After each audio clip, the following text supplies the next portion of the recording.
Hi everyone, welcome back to my channel. If you're new, my name is Julia, and in today's video, we're going to be discussing a girl that I've been wanting to discuss for a long time. A child star, child influencer, now adult, very controversial, probably one of the most controversial influencers of like the late 2010s era. So this is Bhad Bhabie, aka Danielle Bregoli. So Danielle Bregoli, she kind of doesn't even need an introduction because she's just been that controversial. But I'm gonna give one, so let's get into it. So Bhad Bhabie, aka Danielle Bregoli, rose to fame with her appearance on the Dr. Phil show, and her catchphrase, "Catch me outside, how about that?" was the catchphrase of pretty much 2016 and 2017. So if y'all remember the song, the meme, yeah. Catch me outside, how about that? Catch you outside? What does that mean? What I just said.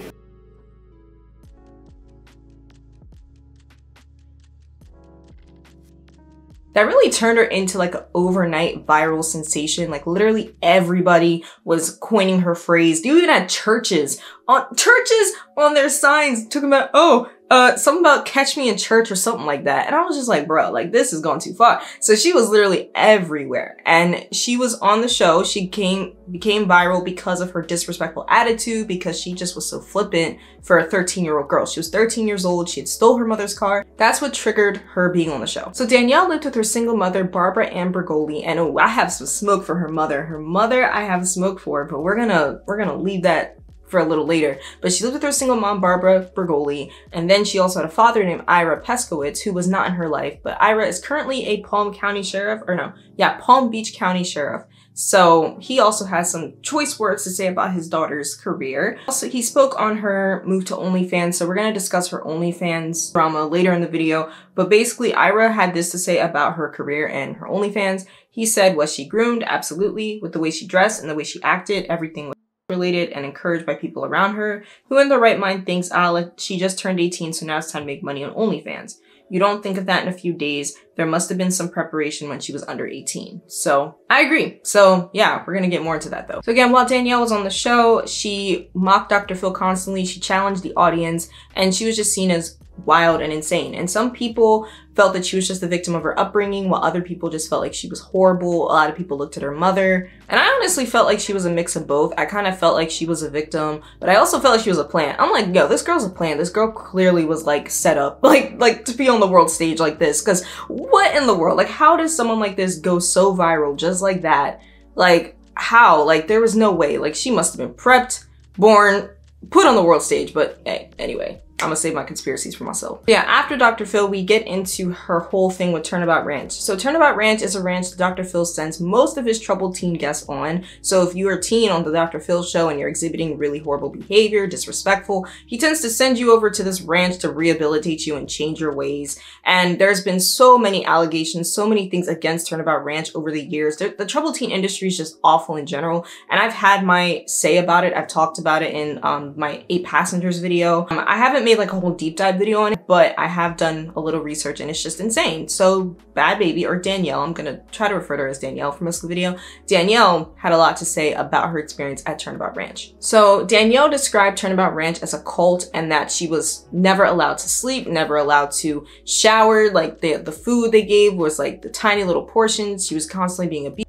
So for the first 3 days you're there is no showering. They put you in a circle, which is it's a teepee. It's a little teepee, but it's open. And you have to sit there for 3 days. They wouldn't let me lay down for nothing. Like, I was falling asleep and they were like, get up. So I'm just sitting here like, this is gonna be really bad. She was also forced to take unknown pills, and she alleged that she's also seen that same kind of abuse to her peers in the facility as well. She also discussed a young lady named Hannah who was SA'd and was punished as a result of coming forward. So Hannah came forward about her story and she was punished. She also said that they take you in the middle of the night. They basically wake you up in the middle of the night. They handcuff you and they transport you. You don't even know where you're going. You don't know who has you. And it's almost like a hostage situation. Like they kidnap you essentially and bring you to this ranch, which is also what Paris Hilton has described as well. And I think I remember like watching, I don't remember what show it was, but I feel like I've seen shows like that, like where they will do that to the teens. And it's so like come on, bro. Like, I guess they're worried that, oh, are they gonna resist? Bro, like, no, you don't gotta,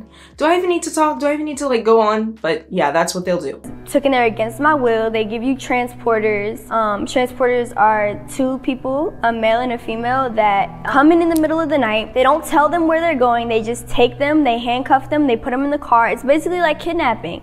So she went viral for making these comments and making these allegations towards Turnabout Ranch and Dr. Phil, and all she wanted from Dr. Phil was just an apology and an acknowledgement of what was occurring in the ranch. However, Dr. Phil played dumb, so we're gonna get into that. Danielle also spoke about a murder that happened at the ranch as well. So again, we're gonna get into Dr. Phil's response. So Dr. Phil basically said that, I'm sorry you feel that way. Essentially, he deflected the entire time and was like, you know what, I'm sorry you feel that way. And he was like, oh, that has nothing to do with us. Whatever goes on in the ranch has nothing to do with me and my staff. Well, you know, she went to Turnabout 4 or 5 years ago, and if she had a bad experience, you know, obviously I would hate that. We'd be sorry about that, but we don't have anything to do with what happens with guests once they leave the stage. I mean, that's between the guardian and the parent and whatever facility they go to. So we're not involved in that. We don't have any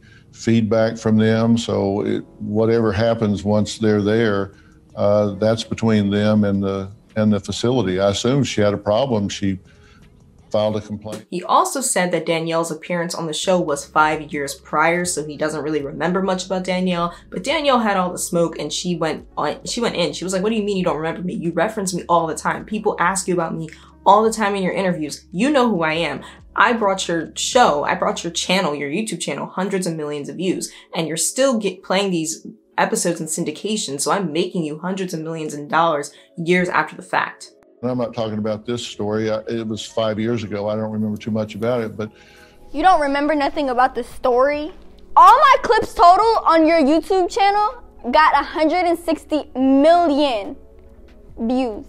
And that doesn't even include how much you made on the show itself or the reruns. So between syndication, YouTube views, and the show views, he's making hundreds of millions of dollars. In every interview you do, they ask about me, and you give detailed answers. How did this catch me outside girl? How did this happen? Do you keep in contact with her, and what do you think about everything that she's done since then? She has a catchphrase that has gone viral. Your show made Danielle Bregoli, aka Cast Me Outside. Do you regret putting her on TV? Again, the troubled teen industry is really screwed up because they give these adults so much authority to act like tyrants and disgusting and and it's do what thou wilt. So if you know, like what do what thou wilt means. That's like a phrase from Aleister Crowley, do what thou wilt, and a lot of Hollywood people follow that mentality. So if you're curious, look up Aleister Crowley.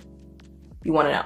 Yeah, I just want to say I wholeheartedly side with Danielle in this, and I full-heartedly believe that these kids are pimped out to these places, that their parents drop them off there and they do whatever they want. It's the do what thou wilt mentality, and I feel like that's exactly what it is in Turnabout Ranch, and Dr. Phil is connected to this ranch. So how can you claim that you don't know what's going on when Danielle also said in her video that her mom signed like an agreement or something to send updates about Danielle's progress to the Dr. Phil show. So Turnabout Ranch would send updates on Danielle's progress to the show. So essentially he's trying to say, oh, we don't know anything about that, but you're literally getting updates from the ranch. So you're very much interconnected. At the very least, wouldn't you want to show some remorse? At least like, oh my goodness, like this is not something I want to condone. This is not something I want to endorse. No, this is something he really benefits a lot from. Okay, he benefits a lot from this. He gets a lot of clout and prestige off of this. I'm sure the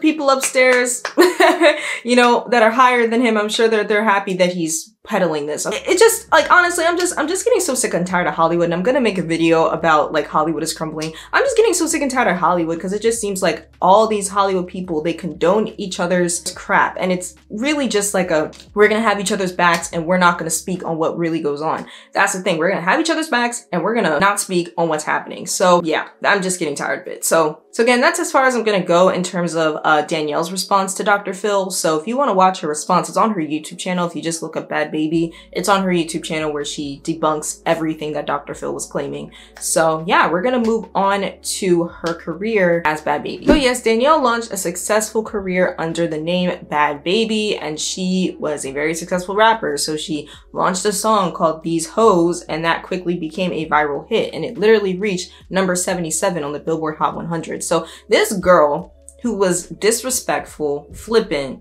ridiculous, ended up getting a Billboard Hot 100 hit like a year or two after her antics. Okay. And again, I'm in a position where I feel pretty mixed on Danielle. I see her as a victim, but I also see her as someone who capitalized off her circumstances. But again, she was basically manipulated and groomed to think this way. So she really is more of a victim than she is a perpetrator of her own circumstances. But still, it's like, bruh, like how?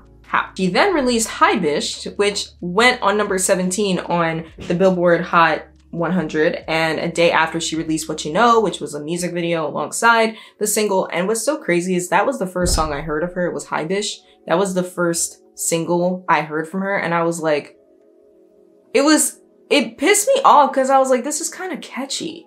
So it kind of made me mad because it was so catchy, but I was like, she then also released a song on her 15th birthday called Gucci Flip Flops with Lil Yachty.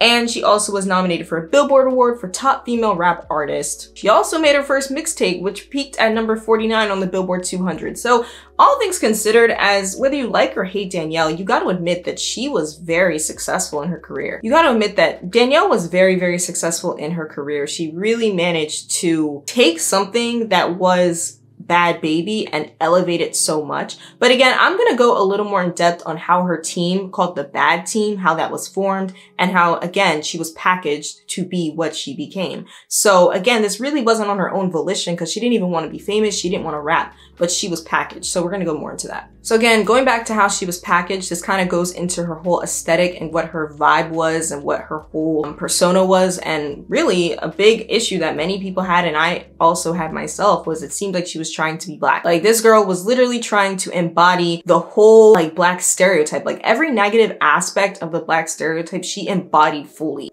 And she's been accused of cultural appropriation. She's been accused of disrespecting black women.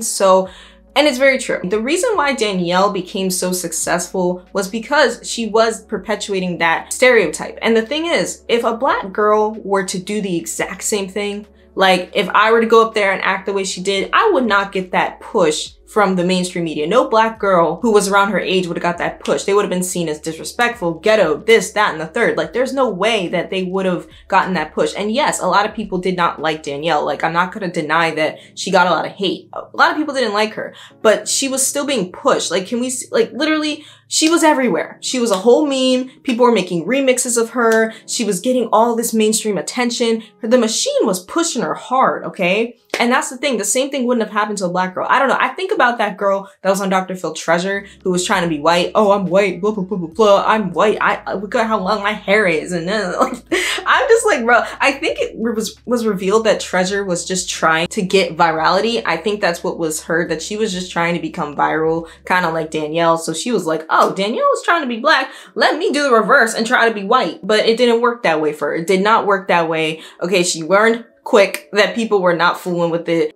My daughter thinks that she is a white person. I know that I'm white. Mom claims her daughter's a racist. I'm not fat, which is an African-American thing. And it was just kind of sad. I was like, why would you go on a national platform and degrade yourself like that by saying, oh, I'm not black. Oh, black people are this.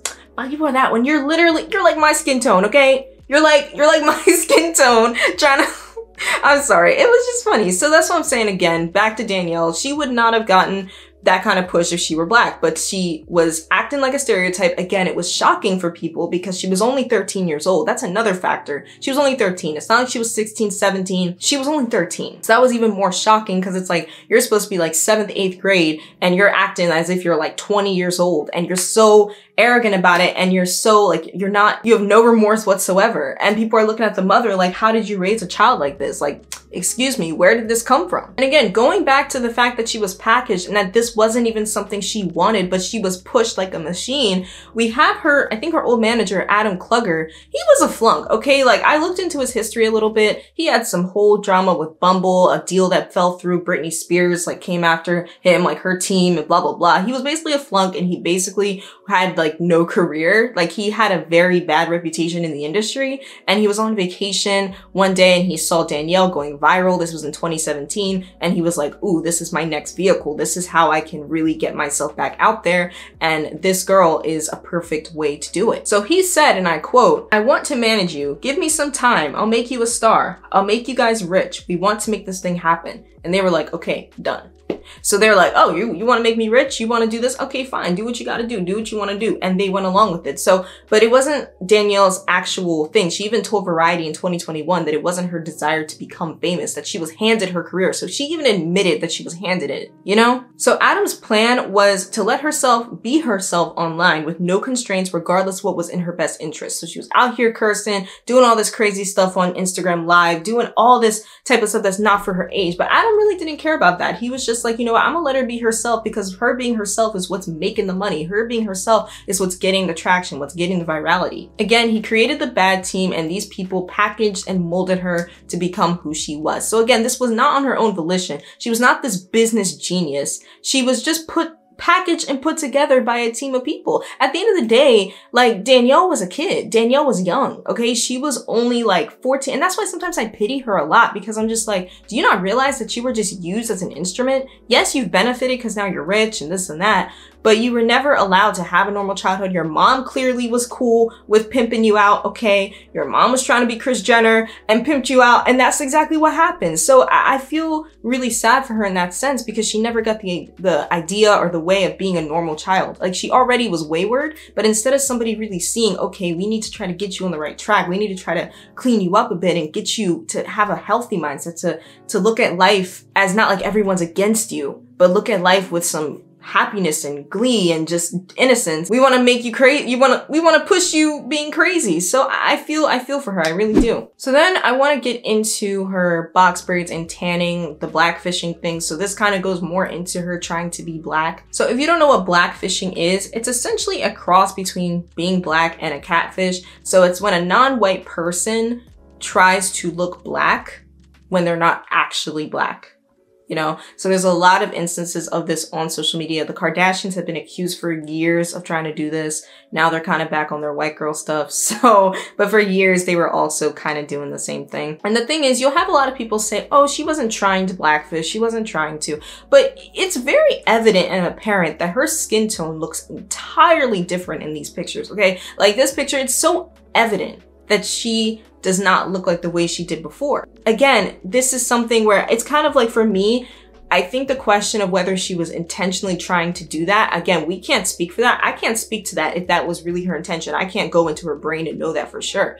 But I think, again, it's just the fact that it's not a good look. You were this pale white girl, and now you're trying to you look completely different. So at the very least, we need to acknowledge the fact that she looks completely different. And then in 2019, she faced criticism for having box braids. People were saying that she was appropriating the culture, and her response was really, really awful. She basically called people bald-headed hoes. So she was calling black women bald-headed hoes. She then came out and said, no, I wasn't trying to call black women bald-headed hoes. She also started talking about how black women get, you know, Indian, Peruvian wigs and weaves and stuff like that. Again, I have a wig on right now, and the reason why I will wear wigs is because I'm a lazy natural. Look, I've been natural for like 5-6 years now, and lately I'm just like, okay, I'm working, I'm this, like, the wig's just easy to throw on. I usually keep my hair in braids or twists, and, you know, sometimes I'll do a braid out, sometimes I'll do a puff. Most of the time, that's like my main style is a puff. But sometimes it's like, I don't feel like sitting there taking the braids out, taking the twist out, so throwing on a wig is just easy and quick. It has nothing to do with me not appreciating my blackness or not liking being black, or even taking a step further, me being African. Like, so the reason why I added that tidbit in there about blackness is just because I feel like a lot of times when a black woman is not wearing her natural hair and she's wearing like a wig or a weave, it's seen as her not liking her natural hair, her not liking her blackness. And I just want to say, for me and like a lot of my friends, it's just laziness. Like, it's just easy to throw on a wig or a weave. And I mean, this is the hair that grows out my head. You know what I'm saying? Some people genuinely don't like their natural hair. Like, I know there are women that are out there that genuinely don't like their natural hair. They don't know how to take care of it. They don't appreciate it. But I just think in general, like, you do what you want to do with your hair, okay? It's between you and your hair. The natural hair community has been around for so long. There's so many resources to know how to take care of your natural hair, to do it the way you do it. I mean, the things I used to do when I first went natural, I don't do anymore. So things have changed, but I just wanted to put that out there because this video, like, just made me think of that. It's not even something I've thought about for a while, but this video made me think of that whole issue. So yeah, high five for laziness. Like, obviously, like, that's not what that means. So I hate that defense because it's like, for us, it's literally just convenience. It's literally just convenience. Like, I'm about to head out today after this video. I have like an hour left. Okay, and like, it's just quick, all right? I don't have to worry about, oh, I gotta do my hair like this, I gotta do my hair like that. So that's all it is. So when she was saying that, it was incredibly ignorant, and to call people bald-headed hoes, it's like, girl, you're not making this great for yourself. I think it also made it worse because it's like, look, it's one thing if you really like the culture, you really like braids, but you're always out here trying to be a stereotype. Therefore, it made people even more defensive and even angry at her versus if she was just kind of chilling. I feel like if she was chilling, the backlash wouldn't have been as strong, but because she's trying so hard to meet this kind of character type or this archetype, it just made it worse for her. So again, all things considered with Danielle and her blackfishing, the braids and everything, and her terrible, horrible takes, at the end of the day, again, she was very young. She was like 17, 16. So again, I feel like the outrage, while it was kind of warranted, you have to understand that this is literally how this girl was groomed to think. She was literally put out as a product. She was made a product, a commodity. Okay, you are crazy. You went viral and this and that. So let's make you this rapper and let's make you like this. And she was packaged like a product. And I think at the end of the day, while I look at her and I'm like, bruh, at the same time, I'm like, I feel bad for you because I think deep down you could be a really nice, sweet girl, a really chill girl, but because you were pushed like this. Yeah, and then her mother too. Her mother is another reason. So again, I'm gonna get more into that later in the video, but yeah, there's a lot of reasons for her being the way she is, I believe. So now we're gonna get into her OnlyFans. So Danielle, on the night of her 18th birthday, she made an OnlyFans, and she literally earned over $1 million in 6 hours of creating this OnlyFans. And then by the end of, I believe, 2022 or 2021, she had made $50 million from OnlyFans, which is insane. So again, she was pimped out, prodded, and all these creepy people were like, ooh, she's finally 18. Obviously, the only thing that prevented them from moving on her before was the law. Literally, that was it. The law was the only reason why they didn't move on her before. Disgusting and just so sickening, right? So she ended up buying a $6 million house as a result of this whole OnlyFans thing. You know, she gained a lot of money from this and she was able to buy herself a house, buy a house for her family. So she did that. She then came out earlier this year, I believe it was in January, she did an interview and said that people who made an OnlyFans account or people who subscribed to her the night she turned 18, they deserve to be jailed. You joined OnlyFans the night you turned 18? I think so, yeah. And people subscribed right away? Yeah. Should they be in jail? Yeah. And I remember seeing some takes where it was like, oh, you know what? You benefited off of this. Now that you got your money, now you're saying that the people should have been jailed, blah, blah, blah. And again, I do see where people are coming from with that, and I do kind of agree because it's like, okay, you were out here enjoying the money, enjoying the exploitation, and now that you kind of made your money, now you're like, oh man, that was gross. But in the same breath, again, I keep trying to acknowledge the fact that she was very young. So she didn't really know what she was doing, I don't think. And maybe in hindsight, she looked back and was like, dang, that really was messed up. Yes, I benefited from it, but dang, that's kind of gross. You know what I mean? I think she kind of came to that understanding and that conclusion where she's like, that was really gross, you know? So I also want to discuss, now, as I said, I keep saying that, oh, I'm going to discuss the mom, I'm going to discuss the mom. So there was an interview that Danielle and her mom did with this podcast called Growing Up Italian. And there are a couple things from this interview that I really wanted to pull from.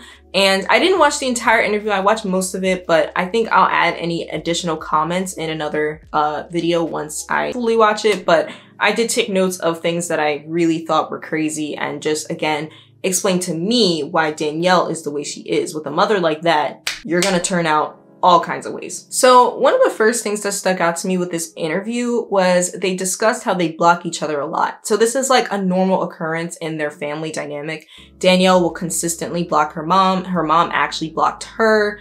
And basically, Danielle sent someone to her mother's house to do a wellness check. She sent a friend, and the mother said, oh, I just slammed the door in Hannah's face. Cause like, yeah, Danielle's friend was like, hey, go check on my mom for me. And she just slammed the door in the face like, hey, and then called her a B word, I think, and said, get out my face. So already I'm like, hey, it doesn't surprise me that Danielle is the way she is with a mother like that who acts like that. It's not a shock. Cause she wouldn't talk to me for like 2 weeks. So I had to call my grandmother, and I was asking her what. You guys do that too? I thought it was only me and my dad. No, she blocks me. No. She blocks your number? I go on strike. Yeah. I go on strike with her. Like, she know not to play. Like, so she sent someone to the house to do a welfare check on her. Yeah, so I had to send my friend Hannah over there because I thought she was dead. Like, why? Because you wouldn't answer? No, because she's never done it to me. This was the first time. Oh. So you don't like your own medicine? No. Mommy got wise. Like, I don't know. It was that was a lot though. You dragged that. And then Hannah goes over there to check on her, and then she just like slams the door in Hannah's face. I'm like, because she had her on the phone. I'm like, f that shit, and I just. So how do you guys like make peace? Does somebody have to get in the middle and? No, then we just comes in my room with like a plate of pasta, and she's like. That's a good way. That's the love language. My mama is crazy, and the only reason that I even said something. The only reason I even said something the other night was because I had just got done, like, not really arguing with her, because at this point, like, she kind of just argues with herself. Like, she be texting me crazy out of nowhere, and I will just, like, say okay or ignore her or block her, whatever, but she was texting me a whole bunch of, like, off the wall, just, like, just so ignorant and childish that, like, I had to say something because, oh no, it wasn't because of that. It was because after she did all that, I seen her TikTok came up, something came up, one of her TikTok posts where she was like, just trying to make it seem like she's just this, everyone else is such a piece of shit. She's just the best thing to walk earth since Jesus. So I was just like, so fraudulent. I don't want to deal with it no more. I can't even go back to my house in Florida because I'm like in the process of trying to get her a house. I offered her money to get her own house, and she's just trying to, like, when she found a house, it was like 1.2 million and like 5 bedrooms, 5 baths, real nice, pool, everything. And she basically was just like, oh, I don't like the shower heads. I'm not getting it. Find me something else. I'm like screwed, basically. But a lot of people don't know what it's like to have. Mostly all you hear about is like absent fathers or fathers that don't play their part all the way. Deadbeat dads, this, that, and the third. But really, narcissist mother is worse than absent father. Because at least if they're not there, they can't do nothing. I mean, I know it still hurts not, I'm not having that, whatever, but if they ain't there, they can't do nothing. The only way is going to be to just get her out and honestly never speak to her again. Because even when I was living out here in LA, you'd think like us not being next to each other all the time would like make it a little more reasonable, easier. No, it's just the same, if not worse. I love my mother. I've tried to be cool with my mother. I've tried to have a good relationship with my mom. I've tried to have sit-downs with my mom. I've tried to have sit-downs with my mom and other family members. I've tried to, everything you can think of. It just doesn't work. Because with her, it's not about getting to the bottom of something. It's about conflict. She don't want to sit down and then talk stuff out. She want a problem. She want issues. She wants control. She wants a fight. And if you're not giving her that fight, there's nothing for her to talk about. If I wish I would have recorded some of these sit downs and some of these conversations, because I'll literally just be like, listen, if I didn't love my mother, she'd probably be dead right now. The shit that I go through, and I'm not saying this is an exaggeration. I'm not saying this for attention. I'm not saying this as an exaggeration. It's actual video proof on the internet where you can see, you don't even need to see what I go through with her. Go on her TikTok. Look at how she speaks about people. Look at how she speaks about children. Look at how she speaks about dead children. Look at how she speaks about people she don't even know. You don't even have to take it from me. You could just see the type of person that she is. Right there, right then and there. Me not even included. Y'all don't remember when kids would be trolling, saying, you and your daughter, and she'll go post pictures of their moms and their brothers and their sisters and talk about they dead grannies and all type of like. And that lady be contradicting herself. She also said that they never planned to be on the Dr. Phil show. Like, this whole thing wasn't orchestrated. That Danielle was acting the way she was acting because of the audience heckling her. So she was just responding to the audience. So Barbara was defending Danielle to the brink with that. She was like, yo, look, like, she was acting the way she was acting because the audience was crazy. People were coming at me, coming for me. So I'm gonna defend my kid. I'm gonna defend myself. And she condoned how Danielle was acting because of the way the audience was allegedly treating her. She also said that she went on the Dr. Phil Facebook page and was going off on people. So they ended up blocking her from Dr. Phil's Facebook page because she kept going after people that were criticizing her parenting. And my thing is this, if you put your daughter on a public platform and she's acting like that, of course people are going to have opinions and people are going to have things to say about your parenting. You can't sit over here and get so defensive like, oh, people don't know the whole story. I know that a lot of these things are producer driven and manipulated. Danielle said that they told her to act as crazy as she wanted and stuff like that. So I get that she was probably coerced and pushed and manipulated by production, but still, she was still acting crazy and she still capitalized off of this behavior. So if it really disgusted you that much that your daughter came off like that, then you don't put her on the show in the first place and you don't sit over here and try to defend her actions. Like, you have nothing to defend here, ma'am. You have nothing to defend, okay? She then admitted that she was trying to get Danielle on the show since she was 2. Literally since she was 2. She said Danielle was horrible from age 2. And I'm thinking over here, you have a 2-year-old. Yes, the terrible 2s. But you're telling me that you've been trying to get your daughter on Dr. Phil since she was 2? I had been writing to him for a while about her. Yeah, since I was 2 years old. So listen, wow. But you gotta understand. Yo, I got 2 7-year-olds. You gotta put me on. You have to understand something. I had breast cancer. And she said it's because I walked her out the house one time when I was 2. She did. She walked me out. I don't think I did it purposely. So it was hard for me. I was a single mom doing it by myself and stuff like that. And she was just a bad kid. Like, obviously you pimped this girl out, okay? You wanted her to be this viral sensation. You wanted this for years. I mean, Danielle was born in 2003, so since 2005. So she was trying for over 10 years because they got on the show in 2016. So she was trying for over 10 years to get her daughter on this show. So you didn't care for her well-being. You didn't actually want her to get help. You wanted to capitalize off of her behavior from the start. You saw dollar signs from the very beginning. Hey, I mean, I know I'm really coming for the mom here. I get it, single mom. You know, you were dealing with a lot. I get it.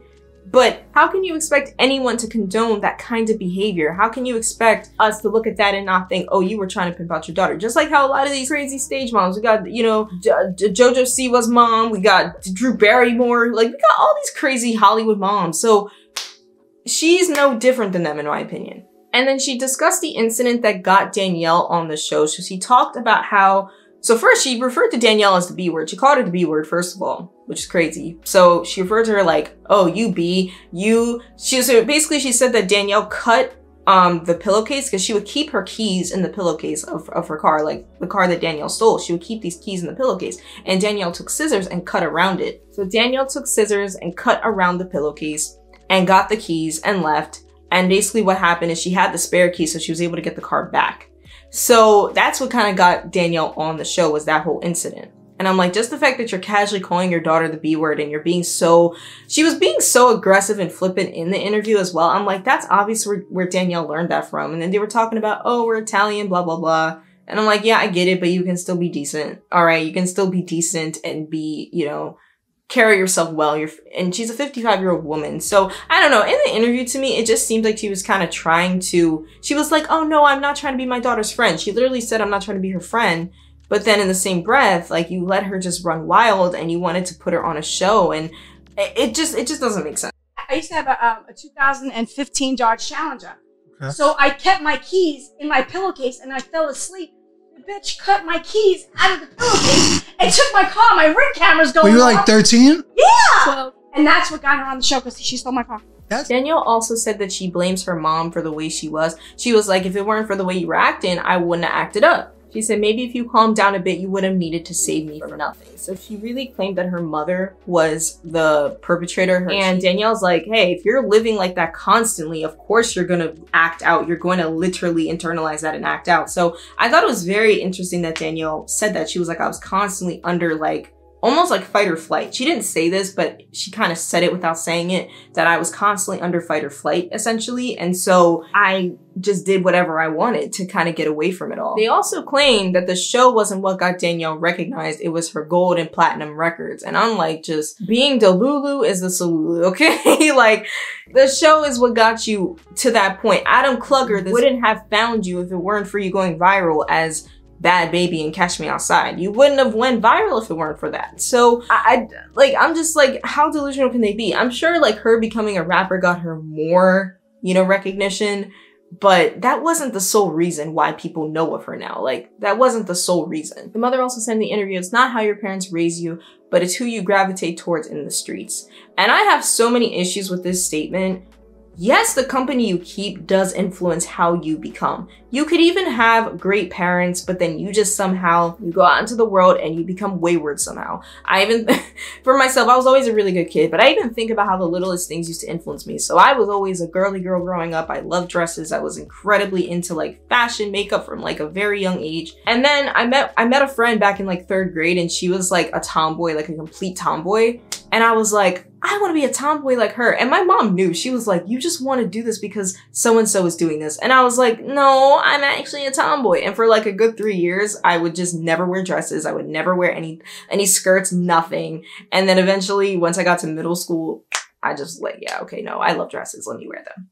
Dresses and skirts. So anyway, like, yeah, so yeah, your friends and your environment can influence you, but your parents, like, it starts at home. And it takes a village to raise a kid. Everything starts at home. The values you put in your child and the kind of teaching you give them can help guide them in the world. To try to say that your parents have nothing to do with how you're raised, again, she's absolving responsibility. She doesn't like the fact that Danielle turned out the way she did, or she doesn't like that so many people have so much to say about how Danielle turned out and so much to say about her parenting. She wants to absolve herself and say, no, it's who Danielle surrounded herself with. But aren't you her mother? You can have agency and you have complete authority over who she surrounds herself with. So if she's around a bunch of bad kids, you as the mom need to take extra steps and measures to fix that, to help with that. Like, come on. Like, I just don't like how she's just trying to absolve accountability and acting as if, oh no, Danielle was just acting the way she did because of the people. The people did this, the people did that, the people did this, the people, like, she doesn't want to take any accountability and ownership for how Danielle turned out. So again, basically, this whole video was kind of just breaking down Danielle's career and kind of where she's gone and everything like that. And it's weird. I feel like, you know, I've been here for like over 20-ish minutes and I've been talking, but I still feel like there's so many layers to her story. And again, I found myself really frustrated with her and with the way she was. But in the same breath, I see how she was packaged to be this way. And even in this interview, Growing Up Italian, you can watch this podcast interview, she still was kind of acting really like a little wild, but you can tell she's calmed down a lot. You can tell that she's calmed down a ton, and she seems a bit more normal, you know, like an average 20-year-old, a little bit more. Granted, she has Ferraris and stuff like that. She talks about how like 6 Ferraris she has, and she lets her friends drive the cars, and her friends would crash them and ruin them. I'm like, what the heck? Like, why are you just letting people drive your car? Is it because like you could just buy a new one? So it's like, oh, well, you crashed it, let me get a new one. Like, bro, no, I don't get it. But I don't know, at the end of the day, like, I always, even if I'm like, if I feel mixed about a person, I always feel that empathy at the end of the day, because it's like, you were set up to live this life. You were propped up to live this life, and you didn't have the wherewithal or the know-how or the cognition to be like, hey, this isn't right. And you didn't have anyone looking out for you. Even her manager admitted, I'm not trying to be her parent. I'm just trying to like be her manager. And I'm like, you didn't have anyone looking out for you. So of course you're going to turn out that way. I think that's going to be a lot of stuff to unpack in therapy, or, you know, whatever like leadership she ends up like going under as she ages. But yeah, I think Danielle's story is it's so crazy, because at the end of the day, it also speaks to society and how society propped up this girl. Society propped up this girl. Society made her what she was. Society made her popular. We could have ignored her, but no, people like to indulge in mess and drama and craziness. And so that's why she got the platform she did. And while now she's well off financially and she is doing well financially, it's so saddening to me that she felt the need to do OnlyFans to get where she is. Like, she's an OnlyFans person. And again, at the end of the day, you want to do OnlyFans. I'm not gonna just go out and condemn, but, you know, just my personal values and convictions. I believe, especially for someone like Danielle, her age and how young she was, she didn't need to be on a platform like that at such a young age. And it's like, her dad, I think, is right. It's like, obviously this was in talks before she turned 18, but why didn't you intervene as a father and try to, you know, get into her life and see what you could do? But I also understand he was never there, so they probably wouldn't have allowed him to. But if you love your child, you're going to fight for them. So I don't know. I think her case is really sad. I think it's very sad. Like, yeah, she has money, but at what cost? Yeah, she has notoriety, but at what cost? So that's kind of my thoughts and my consensus on it. I hope you guys enjoyed this video. It's pretty long. I wasn't expecting it to be so long, but her story is very layered. It's very multi-layered, and I just wanted to make sure I got everything in that I could. So thank you guys so much for watching this video. I hope you enjoyed it, and I will see you in the next one. Bye.